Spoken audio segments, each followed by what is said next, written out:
Olá pessoal, bem-vindos à nossa aula de hoje. Nós vamos então dando continuidade aqui aos estudos da disciplina Psicologia do Desenvolvimento e da Aprendizagem. E hoje nós vamos estudar o capítulo 3, que vai tratar da teoria humanista sob a perspectiva de Carl Rogers, ok? Como vocês já leram, né, Carl Rogers nasceu em Illinois, nos Estados Unidos, em 1902 e faleceu em 1987. Ele é um psicólogo, né, então representante da psicologia humanista. Ele foi responsável no contexto educacional pela antipedagogia, ou pedagogia não diretiva, que enfatiza as experiências da pessoa, seus valores e sentimentos, ou seja, considera o aluno como pessoa. Essa questão da antipedagogia, né, da pedagogia não diretiva, também tem a ver com o que se pensava da pedagogia na época, né? Então, nós já estudamos a teoria comportamentalista, né, dos treinamentos, dos prêmios, do reforço positivo, né? Então, o Carl Rogers era contra tudo isso, era contra esse tipo de pedagogia, né? Que direcionava esse sujeito, porque ele entendia que o sujeito tinha todas as condições dentro dele, é o que nós vamos ver agora, né? De falando da sala de aula, né, de ter um desenvolvimento adequado dentro das suas potencialidades, né? Então, que ele não precisava desses treinos, dessa marcação desse professor, desses prêmios, né, positivos ou dos reforços negativos, né? Ele precisava ter possibilidades de desenvolver as suas potencialidades, né? Então, vamos ver o que mais ele vai falar então. Portanto, eu tô lendo aqui nos slides do lado, por isso que eu vou olhando aqui para o lado, tá bom? A psicologia humanista se opõe ao pessimismo da psicanálise e à concepção de ser humano robô do comportamentalismo. Então, esse pessimismo da psicanálise, né? Essa questão de que esse entorno social acaba criando traumas nessa pessoa, nessa criança, e ela acaba sendo um pouco vítima disso, né? Então, para o Carl Rogers, não. Mesmo a partir desses traumas, dessas experiências negativas, essa pessoa teria condições de reverter esses quadros, né? E também ela se opõe a esse ser humano robô, como a gente falou, dessa questão do comportamentalismo, né? Desse treino, né? Desses reforços positivos, negativos, enfim, é contra tudo isso. Segundo essa abordagem humanista, a pessoa contém dentro de si as potencialidades para a saúde e o crescimento criativo. Nessa perspectiva, o ser humano é um ser racional, livre, não determinado e realizador. Então, não determinado no sentido de que não é o entorno, não são as condições sociais, as condições da família, as condições da escola, enfim, que vão determinar o que esse sujeito é, né? Ele já é livre internamente, ele já é racional, ele tem todas as condições de se autorrealizar, né? Portanto, realizador do seu destino e não apenas um ser submetido às influências negativas da família e da sociedade e de outras pressões sociais, né? Muito bem, é claro que isso não é uma coisa tão simples assim, né? Essa psicologia vai entender que muitas vezes esse sujeito não consegue se libertar dessas pressões sociais sozinho, né? Então, por isso ele precisa da ajuda de um psicoterapeuta, né? Que vai ajudá-lo a encontrar os seus próprios caminhos, né? Que não é aquele que vai ficar dando conselho, faça isso ou faça aquilo, mas que vai mostrar, né, para esse sujeito o que é que esse entorno, né, essas relações, né, dos amigos, da escola, da família, o que isso vai fazendo com ele, que ele vai tentando se adaptar ao que as pessoas querem que ele seja, né, E que muitas vezes isso vai distanciando da pessoa que ele é de fato, né? Então, no caso da escola, isso também, esse aluno vai querendo sempre ser aquele aluno que é valorizado, que é querido, que é tido como bom aluno, como respeitoso, como responsável, como inteligente. Só que muitas vezes esse aluno não consegue ser essa pessoa ideal, né? E aí é onde acontece que ele vai se tornando infeliz, porque ele não consegue ser aquilo, muitas vezes ele vai acabar sendo indisciplinado, né, e revoltado, porque ele pensa, não, eu não consigo fazer isso mesmo, então ele chuta o balde, né, literalmente.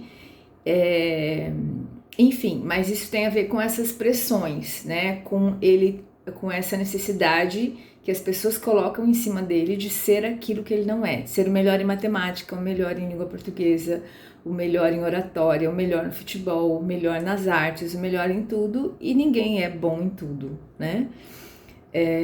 Enfim, então o Carl Rogers vai dizer que isso realmente é um problema, né? Mas que o ser humano tem dentro dele a potencialidade de se libertar disso e seguir o seu próprio caminho. Próximo slide.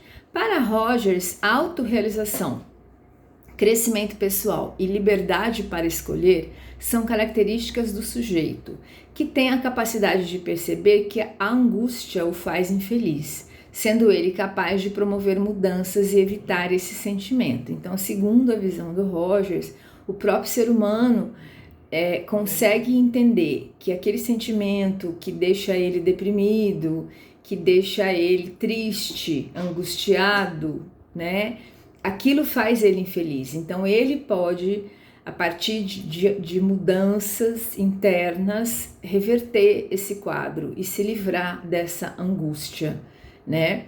Mas é aquilo que o Rogers também vai dizer, que muitas vezes essa pessoa vai precisar de um acompanhamento com psicoterapeuta para fazer isso, né? Então não é uma coisa tão simples. Aí vem essa questão do cliente versus paciente, né? Então o Carl Rogers é o responsável por essa denominação dos psicólogos não atendem pacientes, mas atendem clientes, né? Então a terapia centrada no cliente, né? É uma organização, né? Uma referência do Carl Rogers. E qual que é a diferença de cliente e paciente, né, nessa questão? Porque o cliente, ele tem uma participação ativa e responsável no seu próprio, na sua cura interna, né, na sua busca de auto-realização, na sua busca de felicidade, né? Então, esse terapeuta, ele não vai dar o caminho, dizer faça isso, faça aquilo. Ele vai ajudar esse cliente a perceber aquilo que está fazendo mal para ele e transformar aquilo. Então ele é cliente no sentido de ter essa participação ativa, né? Que é diferente então desse paciente que é submetido a essa doença, sujeito dela, né? Então que aguarda, não que aguarda pacientemente, mas que é paciente nesse sentido de passividade, de submissão. Ele vai ser tratado, né? Ou por teorias comportamentalistas que vão dizer justamente isso para ele: olha, não vá por esse caminho, vá por aquele, faça assim, se controle, respire fundo, conte até 10, pense em outra coisa. São teorias comportamentalistas, né? Então que vão dar dicas para ele se reorganizar, né? Mas isso é uma coisa que vem de fora, por isso esse nome de paciente, de submissão, né? Quando o cliente não, na teoria humanista, né, da psicologia, esse cliente, ele tem uma participação ativa, ele é que vai fazer, né? Esse psicoterapeuta vai mostrar para ele o que está errado, vai dar sugestões, dar caminhos, e ele é que vai promover essas mudanças, né? Seguindo, para Rogers, o homem é intrinsecamente bom e orientado para o crescimento. Que isso é da teoria humanista mesmo, né? O homem nasce essencialmente bom, né? e, sob condições favoráveis e não ameaçadoras, procurará desenvolver suas capacidades ao máximo. Então, aí que entra a questão, né? Aquela questão. No ambiente em que está tudo bem, né? Esse sujeito tem condições de se desenvolver de uma forma tranquila, né? Ele tem condições de, reconhecendo as suas necessidades, os seus sentimentos, se sentindo valorizado, querido, então ele vai seguindo nessa direção de ser ele mesmo. Mas num ambiente que é geralmente o que acontece, né? Num ambiente social, em que a família já traçou um caminho para essa criança, para esse menino, para essa menina, né? A escola também tem todo um jeito de formatar esses alunos para serem do jeito ideal. Socialmente, a mídia, os grupos, enfim, né? Tudo ao entorno desse sujeito tende a querer formatá-lo para ser um sujeito ideal, né? Então, essas são as condições ameaçadoras, né? Que vão fazer esse sujeito que ainda não tem essa autoestima muito bem formada, né? Vão fazer esse sujeito ora se sentir querido, ora se sentir rejeitado. Então ele vai tentando se adaptar ao jeito que todo mundo quer que ele seja, para que ele seja sempre querido. E aí quando acontece alguma coisa que as pessoas não gostam do que ele fez, então ele se sente rejeitado, não pertencente ao grupo. Então é dessas condições ameaçadoras que o Roger está falando aqui, né? Mas que se não existissem essas condições, esse sujeito sendo amado desde bebê, sendo querido, valorizado, cuidado, então ele já ia crescer naturalmente saudável emocionalmente, né? E portanto capaz de desenvolver as suas capacidades ao máximo, né? Mas as capacidades naturais dele, aquilo que ele de fato gosta de fazer, e não aquilo que ele tem que fazer porque as pessoas querem que ele faça. Por exemplo, o menino que gosta muito de tocar rock, tocar guitarra, o sonho dele é ser músico, mas o pai quer que ele siga a carreira do pai, que é de médico, sei lá, né? Então esse menino ele vai desviando daquilo que de fato ele gosta de fazer, aquilo que é a alma dele, que é a música, ou a arte, ou a dança, ou o teatro, ou a atuação, enfim, né? E vai seguindo aquele caminho que o pai escolheu, porque financeiramente é mais interessante, tem um status mais interessante, e aí esse menino vai se moldando aquilo que o pai quer, por exemplo, né? Então isso é uma situação ameaçadora dessa vontade, desse eu de verdade, né? Eu vou deixar de ser eu para ser aquilo que o outro quer, né?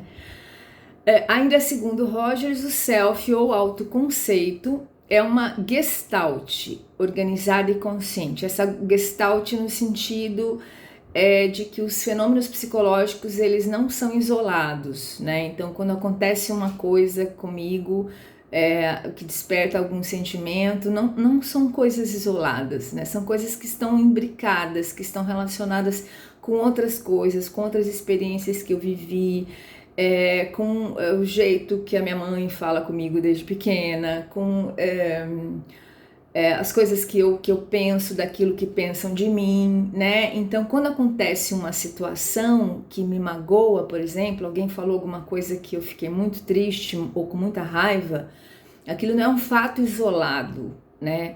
Aquilo é uma congruência de um monte de coisas que se juntam no meu psicológico. Isso que é essa gestalt, né? Essas questões todas do psicológico que estão envolvidas, que estão relacionadas, ok? Portanto, ainda segundo Rogers, o self ou autoconceito é uma gestalt organizada e consistente num processo constante de formar-se e reformar-se à medida que as situações mudam. Uma visão de si própria, baseada em experiências passadas, estimulações presentes e expectativas futuras, né? Então, quando acontece, né, como eu falei, alguma coisa que me dizem, enfim, que eu não gostei, isso está relacionada com tudo, né? Com todas essas questões que eu já coloquei, com experiências que eu já vivi, com questões que eu vejo acontecerem no presente, né? Que nem as meninas numa sala de aula, que tem aquela que é sempre a preferida de todo mundo gosta de brincar com ela, é a mais inteligente, que tem todos os colantes no caderno, os colantes mais bonitinhos, as canetas coloridas, e aquela que não é popular, que ninguém liga muito para ela. Enfim, então essa criança ela tá vendo o que está acontecendo no seu entorno, né? Então tudo isso forma essa gestalt, né? Todos esses acontecimentos, todas essas cenas, todas essas falas, todas essas questões do passado, aquilo que acontece ali e a expectativa futura, né? O que essa criança pensa, o que vai acontecer depois, né? Então, numa festinha de aniversário da classe, que a menina convidou todo mundo e aí aquela menina que não é tão pop, não tem aquela roupa bonita, que provavelmente a outra vai com a roupa top, mas ela não tem, a mãe não tem condições de comprar um vestido novo. Então, essa angústia, né? Puxa, mas todo mundo vai falar do meu sapato que tá velho. Então, essas questões, né? Então, que essa gestalt é isso, esse mundo de coisas que influenciam o sujeito, enfim, o tempo todo, né? Elas são permanentes e imbricadas e relacionadas e enfim. E isso tem a ver com a maneira como a pessoa vai desenvolvendo o seu autoconceito, como ela vai olhando para ela mesma, né? Tudo isso vai fazendo,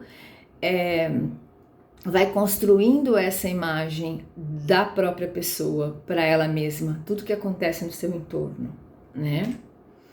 Próximo slide. Aí ele vai falar da distância entre o self e o self ideal, que tem a ver com desconfortos e dificuldades no crescimento pessoal. Entre aspas, aceitar-se não é resignar-se ou abdicar de si mesmo. É uma forma de estar mais perto da realidade. O que a gente está falando aqui?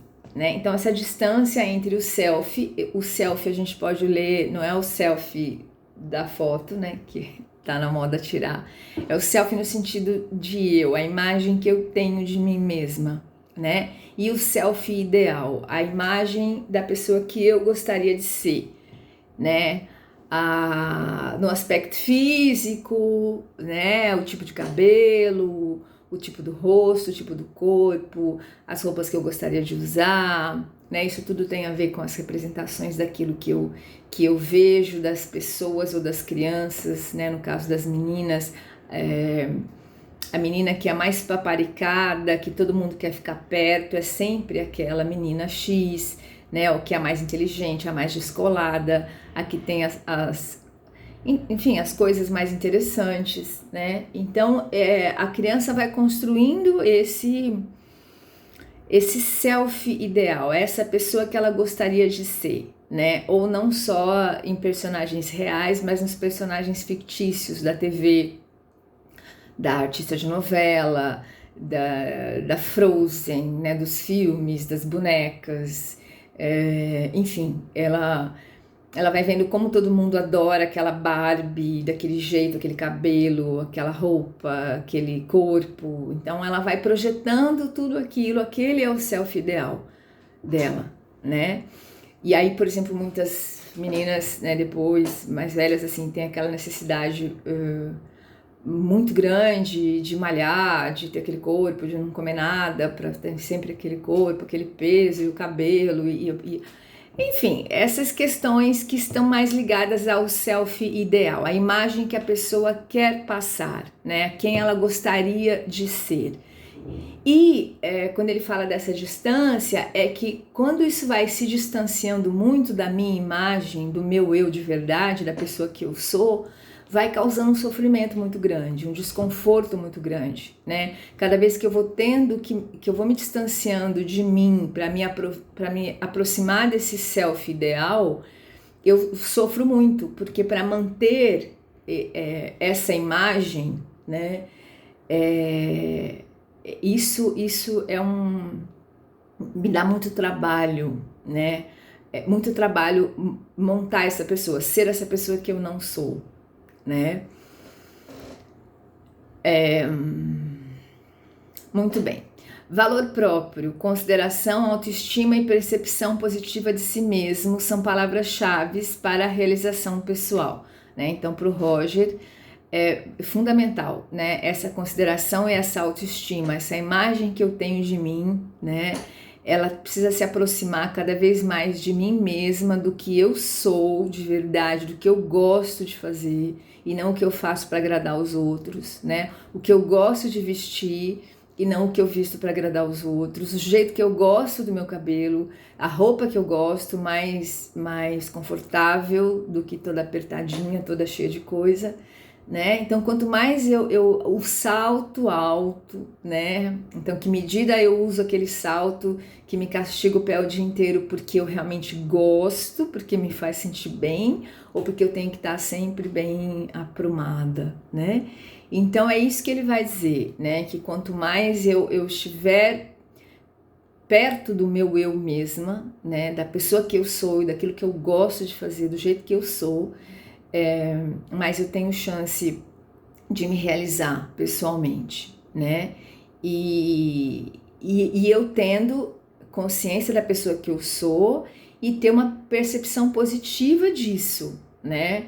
Porque não adianta eu olhar para mim como eu sou e não gostar, não me valorizar, né? Não, eu sou assim, mas eu queria ser daquele jeito, eu sou assim, porque isso vai jogando a pessoa cada vez mais para baixo, né? Por isso essa questão da autoestima, né? Eu saber como eu sou e gostar do meu jeito de ser, né? Sabendo que todo mundo tem sempre alguma coisa para melhorar, né? O jeito de falar com os outros, ou arrumar o cabelo, mais ou menos para não ficar, né? Todo, enfim, sempre dá, assim, para a gente se sentir melhor fazendo algumas mudanças, mas isso mudar a mim mesma e não mudar no sentido de ser outra pessoa, né? Acho que isso está ficando meio claro. Qualquer coisa a gente discute lá no grupo. Que mais? Nessa perspectiva, o ensino deveria, aí falamos da escola, né? O ensino deveria ser centrado no aluno e não no professor. Aprendizagem significativa que requer o envolvimento pessoal do aluno. Vamos falar mais disso para frente. E o professor tem a figura de facilitador, tem a função de auxiliar os educandos com materiais de pesquisa, partilhando suas responsabilidades com a própria aprendizagem.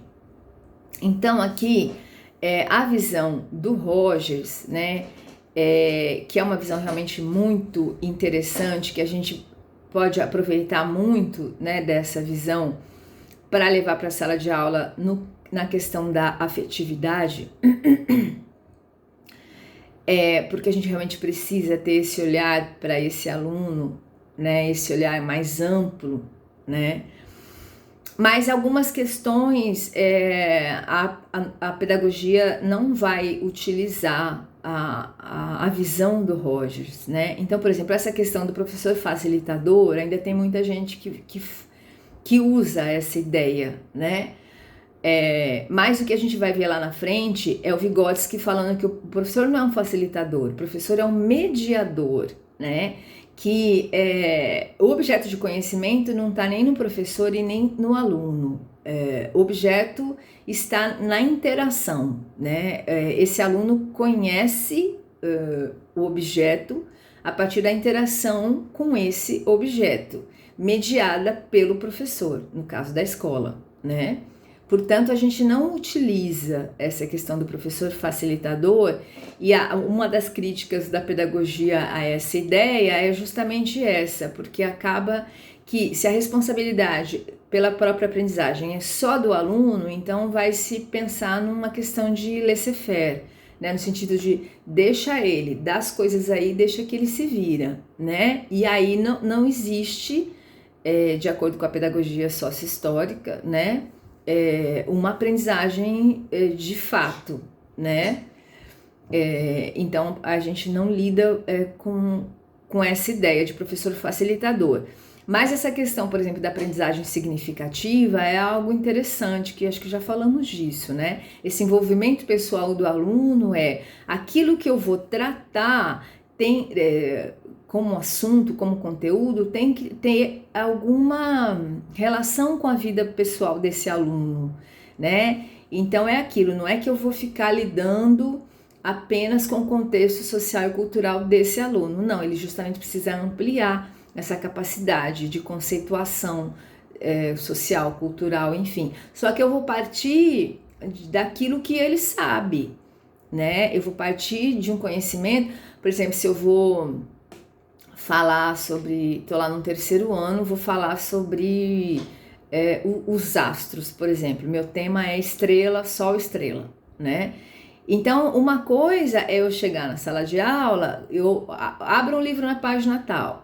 Então vamos ler aqui esse texto. As estrelas são corpos celestes, que possuem luz própria. O Sol, é uma estrela. A Lua é um satélite, babá. Então isso é uma chatice, né? E muito provavelmente não vai despertar a atenção de ninguém. Então é diferente e fica parecendo que, como é um assunto que está no livro, fica parecendo que não tem nada a ver com a vida do aluno, né? É diferente, por exemplo, se eu chegar e dizer para eles na aula de hoje: olha, hoje a tarefa de casa é vocês observarem o céu. Olhem bem o que tem no céu à noite e amanhã vocês vão me contar. Então é diferente, esse aluno já vai para casa esperando anoitecer, fala com a mãe, fala com o pai, fala com a avó. Vó, eu preciso olhar o céu para ver o que tem no céu, porque a minha professora quer que eu veja. E amanhã eles vêm contando um monte de coisa. Professora, a lua tá diferente, eu já vi a lua de um jeito, mas agora ela tá de outro. Ou professora, não deu para ver nada, né? Eu tava tudo cheio de nuvem, choveu a noite inteira, né? Então, a partir daí é que a professora vai fazendo perguntas, né? Não, o céu estava super estrelado, professora. É mesmo? E agora durante o dia, né? O céu tá limpinho, por que não tem estrela no céu? Ou tem estrela e a gente não vê, né? Então, percebe? Isso é uma aprendizagem significativa, né? Eu trago o meu conhecimento fazendo parte daquilo que o aluno tem no dia a dia dele, que vai despertar o interesse dele. Aí eu vou fazendo perguntas e vou trazendo o meu conteúdo. Quer dizer, esse aluno vai aprender tudo, né? Que a estrela, que o Sol é uma estrela, que está mais próxima da Terra, que as estrelas têm luz própria, que a Lua não tem, que é um satélite que gira em torno da Terra, por isso que cada hora ela tá de um jeito, que a Terra né? Então ele vai aprender tudo, só que num contexto real, ele tá vendo as coisas acontecerem, ele não tá preso a um livro didático, né? Portanto, essa aprendizagem significativa é uma coisa interessante. Mas essa questão que o ensino é centrado no aluno e não no professor, não. O ensino não é centrado nem no aluno e nem no professor, né? É centrado no conhecimento, e o professor é o mediador entre o aluno e o conhecimento, né? Ele é que vai justamente fazer essas perguntas que eu falei do céu, enfim, ele é que está mediando essa exploração, né? E isso é Vygotsky, não é Carl Rogers, né? O que a gente está aproveitando do Carl Rogers é essa questão emocional, essa questão afetiva que a gente realmente tem que lidar com ela na sala de aula, dessa aprendizagem significativa. Princípios de aprendizagem na perspectiva rogeriana, né? Então, o que ele entende em relação à aprendizagem? Primeiro, seres humanos têm uma potencialidade natural para aprender, têm um desejo de descobrir e criar, né? Isso a gente sabe que é bem real. As crianças vão pequenininhas para a escola fazendo muitas perguntas, tudo elas querem saber, né? E com o tempo, se a escola é aquela coisa amassante do livro didático, da cópia, do questionário, daquela coisa chata, né? Com o tempo as crianças vão para a escola por conta só dos amigos, né? Das relações. Elas não gostam mais do livro porque aquilo vai ficando muito chato mesmo. Por isso, a aprendizagem significativa é fundamental em todas as idades, né? Desde os pequenininhos até o ensino médio, né? Aprendizagem significante que é aquilo que já falamos, existe uma relevância do que está sendo estudado às suas necessidades pessoais, né? Então, esse desejo que o aluno tem, que a criança tem, que a pessoa tem, todo mundo tem, né? De descobrir, de conhecer as coisas, quanto mais ele for incentivado, né? Mais esses estudos vão sendo relevantes. É isso, aprendizagem significante ou aprendizagem significativa. A aprendizagem que gera mudança na organização do eu pode gerar resistência. Então, isso tem algumas implicações aí, né? Uma delas é essa questão que a gente vai ver mais nas inteligências múltiplas, né? Que é aquilo, ninguém é obrigado a gostar de tudo e ser muito bom em tudo, né? Claro, as pessoas vão para a escola, tem que aprender a ler e escrever, aprender a lidar com os números, mas ninguém precisa ser um Einstein da matemática, né? Ou aquela pessoa que escreve sem nenhum erro e como uma super escritora, porque isso são habilidades do interesse das pessoas, enfim, né? Então que ninguém é obrigado, por isso a questão da nota, né? A gente ainda tem isso nas escolas, tem isso na faculdade, né? A questão da nota de 0 a 10, quanto esse menino conseguiu aprender disso, né? Mas na verdade essa questão da nota não tem realmente muito sentido, né?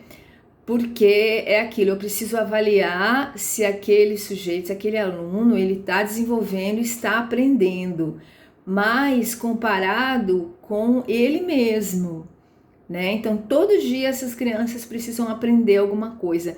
Mas eu não posso fazer uma escala, né, de 0 a 10 e querer que todo mundo chegue no 10, né?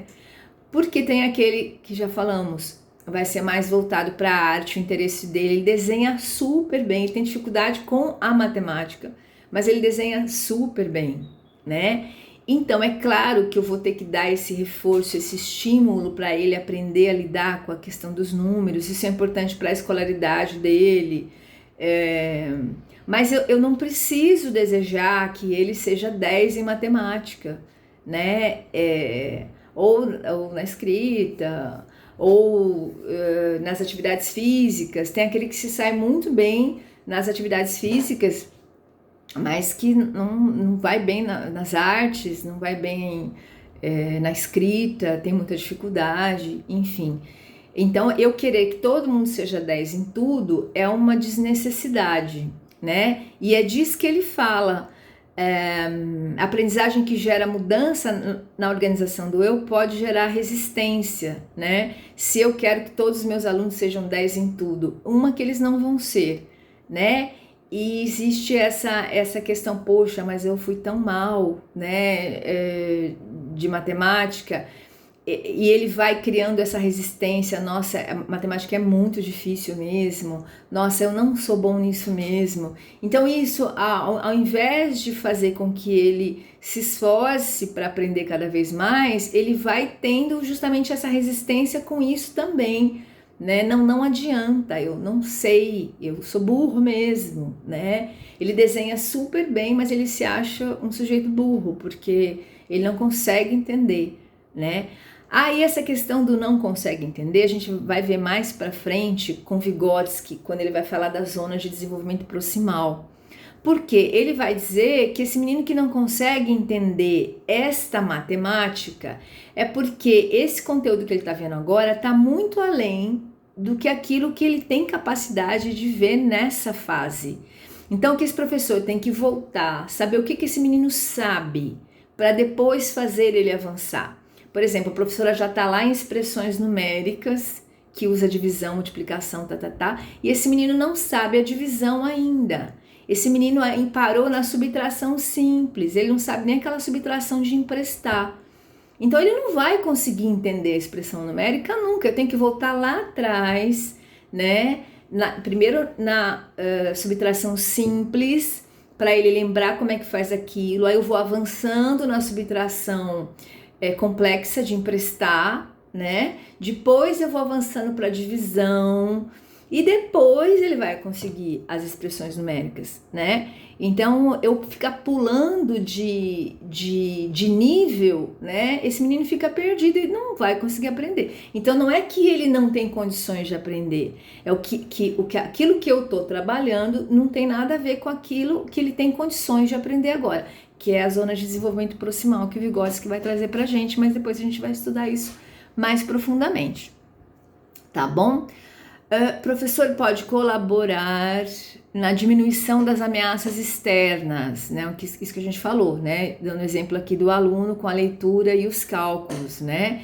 Então, quando eu tenho aquela aula que expõe todo mundo, que vai lá parabenizar quem tirou 10 na prova e vai expor quem tirou 2, 3... e todo mundo vai saber que aquele menino não sabe nada daquilo. Então isso são ameaças externas, ele está sendo exposto para todo mundo, ele está sendo comparado com os outros, ele não tem condições de entender aquilo, ele não tem o que fazer.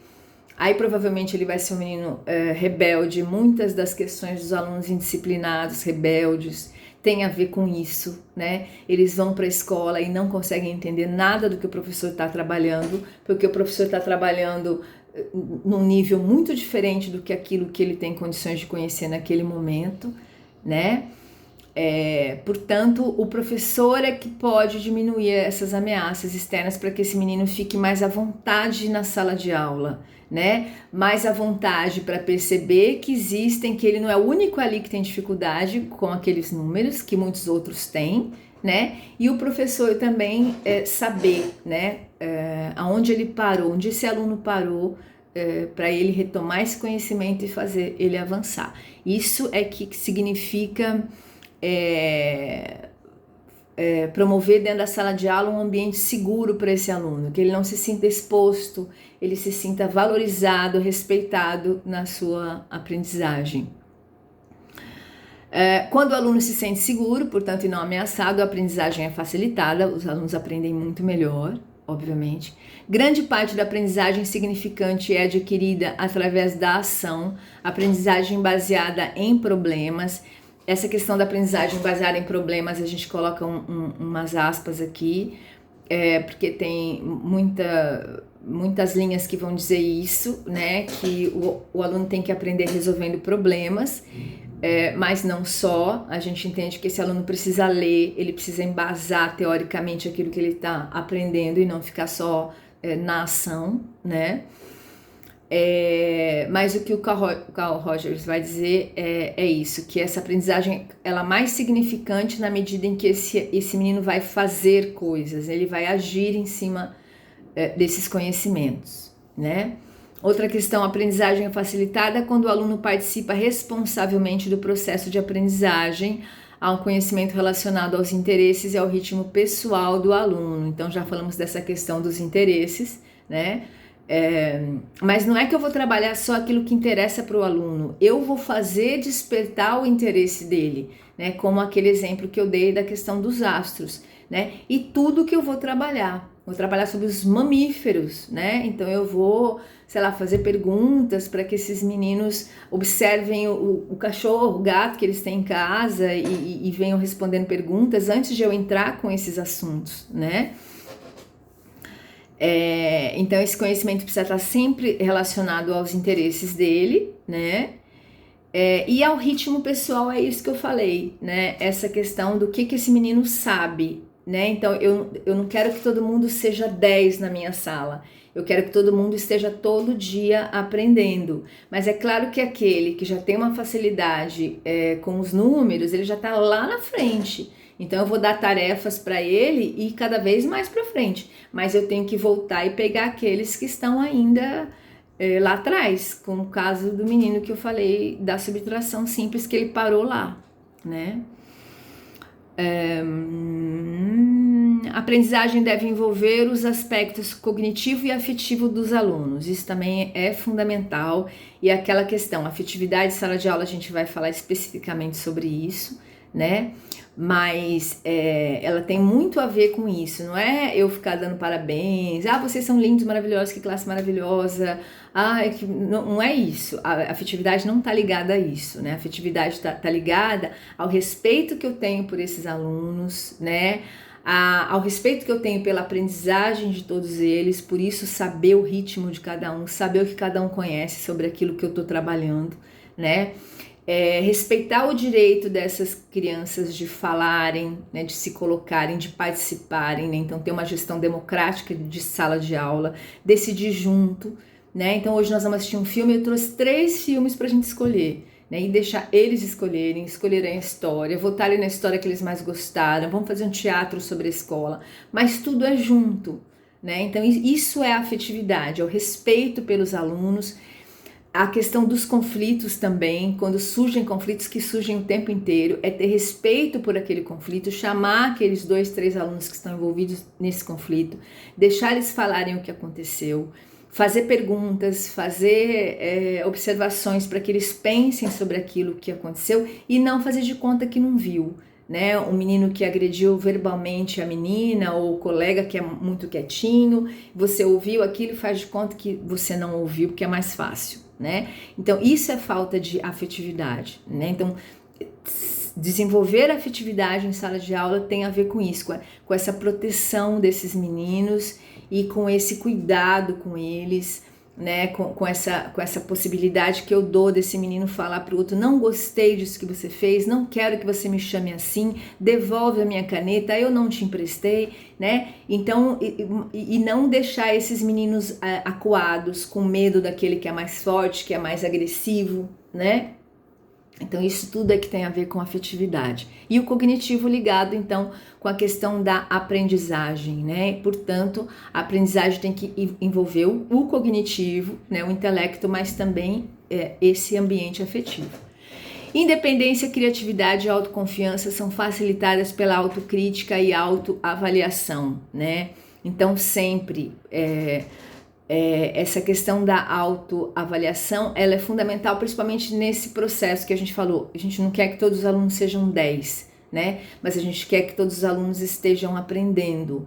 Então, você chegar para um aluno que tirou 2 numa prova, né? E perguntar: escuta, vamos sentar junto para ver quais foram as suas dificuldades, né? Professora, eu não entendo isso, eu não entendo aquilo e nem aquilo. Então nós vamos pegar 2 desses exercícios que você não acertou e vamos trabalhar em cima dele, né? Depois você dá para esse menino individualmente um outro exercício parecido e depois você mostra, né? Olha só, você não sabia fazer isso ainda, agora você já aprendeu, agora a gente já pode avançar aqui, né? Mas isso é trazer o aluno para a responsabilidade da aprendizagem dele. Então, essa autoavaliação, esse prestar atenção, né? Ou mesmo quando esse menino não tá afim de nada com nada, né? Então, é mostrar isso para ele também. Olha, eu sentei com você, a gente trabalhou bastante, mas aí você foi fazer agora, parece que você não se esforçou, o que aconteceu, né? E outra questão: aluno deve aprender a aprender. O professor não ensina, apenas facilita a aprendizagem. Eu discordo um pouco dessa frase, né? Obviamente.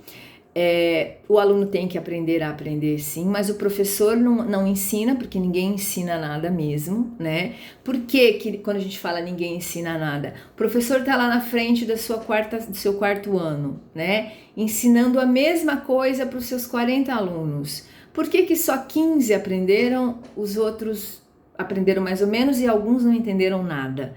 Então, justamente porque o professor não ensina nada, o professor media esse conhecimento, media essa relação do aluno com esse conhecimento, né? Por isso que não tem muito sentido nas salas de ensino fundamental das séries iniciais você dá a mesma tarefa, o mesmo conteúdo para todos os alunos de uma forma igual. Porque se cada um está no seu processo, no seu ritmo pessoal, então muito provavelmente ou você tem aqueles que estão muito adiantados e aquela tarefa que você deu tá fácil demais para eles, que já não dá nem graça mais, ou você está dando uma coisa muito difícil, porque boa parte não está entendendo absolutamente nada, só tem aqueles 6 ou 7 que vão bem, o resto da sala vai mal, né? Então, por isso que não tem como você dar uma coisa só, uma tarefa só, né? Você precisa, de fato, organizar a sua turma em grupos de acordo com as capacidades, com o nível de aprendizagem que eles estão. E a partir daí, trabalhar, então, as atividades que vão fazê-los avançar, né? Mas é praticamente impossível uma atividade só para todo mundo. Vamos seguir aqui caminhando para o final, o penúltimo slide.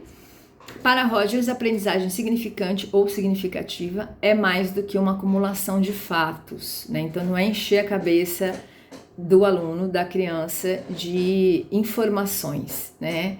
É uma aprendizagem que provoca uma modificação, quer seja no comportamento do indivíduo, na orientação da ação futura que escolhe, ou nas suas atitudes e na sua personalidade. É uma aprendizagem penetrante que não se limita a um aumento de conhecimentos. Então, essa aprendizagem significativa não é encher a cabeça desse menino de conteúdo, né? Mas é fazer com que aquilo que ele aprendeu vá transformando mesmo as atitudes dele, né?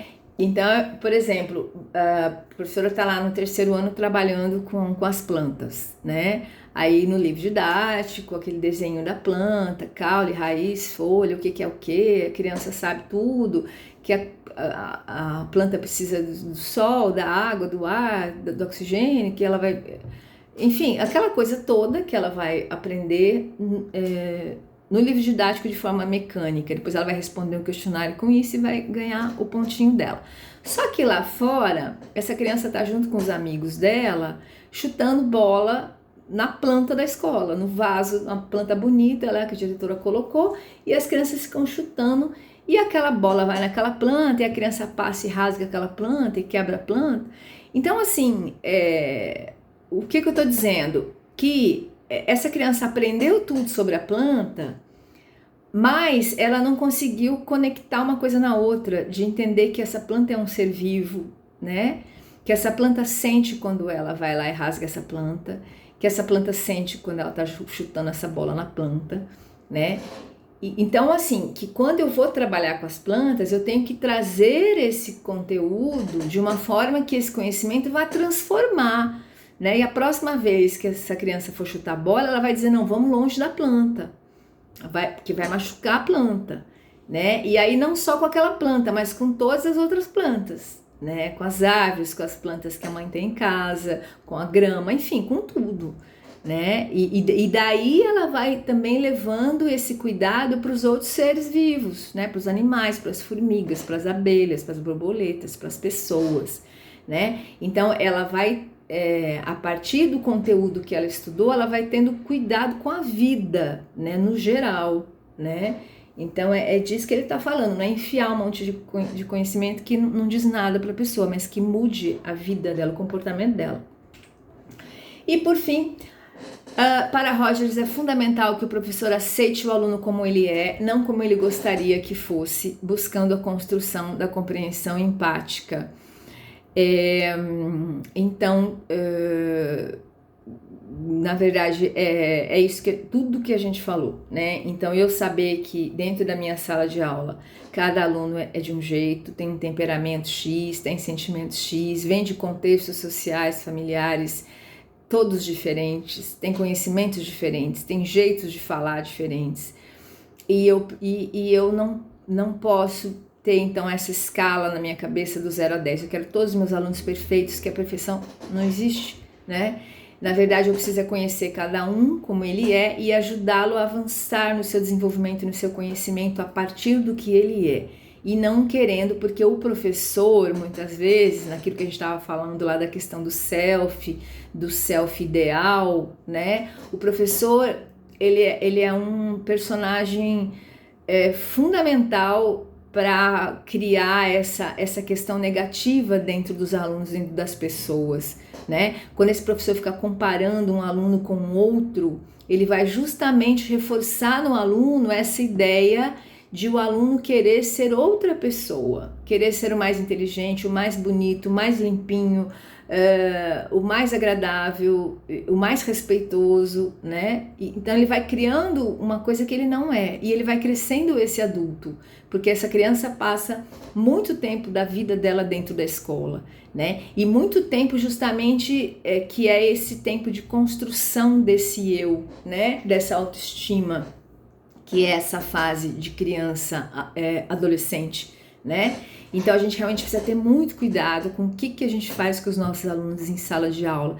Então respeito, a valorização por aquele que, por ele ser quem ele é, né? Vem da comunidade que ele vem, o cabelo que ele tem, a roupa que ele usa, o jeito dele, o jeito de falar, né? Então isso tudo é fundamental. Esse respeito, né, para ajudar essa criança a construir um respeito por si mesma e uma autoestima saudável. Ao aluno cabe a confiança em sua capacidade de aprender por si mesmo, planejar seu próprio programa de estudos, ter disciplina e fazer sua autoavaliação, sendo a aprendizagem significativa adquirida na prática, né? Então é claro, quanto mais esse aluno aprender a olhar para as coisas dele, a prestar atenção naquilo que ele fez, na tarefa que ele fez, naquele caderno que ele tem, né? Se é um caderno organizado, não precisa ser cheio de florzinha, mas tem que ter um mínimo de organização e limpeza, um aspecto, né, bonito, né, esteticamente bonito, né? E aí tudo isso a gente vai ajudando, não a dizer para ele, ó, menino, que caderno imundo, ó, menino, que não sei o que você não é, você é isso, você é aquilo, não, né? Mas sentar com ele e falar, escuta, vamos tentar fazer esse caderno melhorar um tanto, vamos ver como é que você consegue isso nas próximas páginas aí do caderno, nas próximas folhas, né? Enfim, né? Olhar o que é que aquele menino precisa melhorar para ele mesmo se sentir bem, e o professor auxiliar ele nisso, né? Portanto, uma das críticas a essa abordagem, já falamos sobre isso, refere-se ao laissez-faire. Laissez-faire é uma palavra francesa que quer dizer isso, né? Deixa pra lá, deixa assim para ver o que acontece, né? Deixa aí, deixa fazer, né? E aí, então, muitas críticas a essa abordagem falam disso, né? Que muitos professores vão entender que já que é o aluno que é responsável, então dá aí as coisas para ele que se vira. E aí não vai acontecer nada mesmo, né? Um aspecto muito positivo da teoria diz respeito ao acreditar no outro e acreditar nas próprias capacidades e potencialidades. Acreditar que o outro é capaz de recriar e se reinventar quando necessário.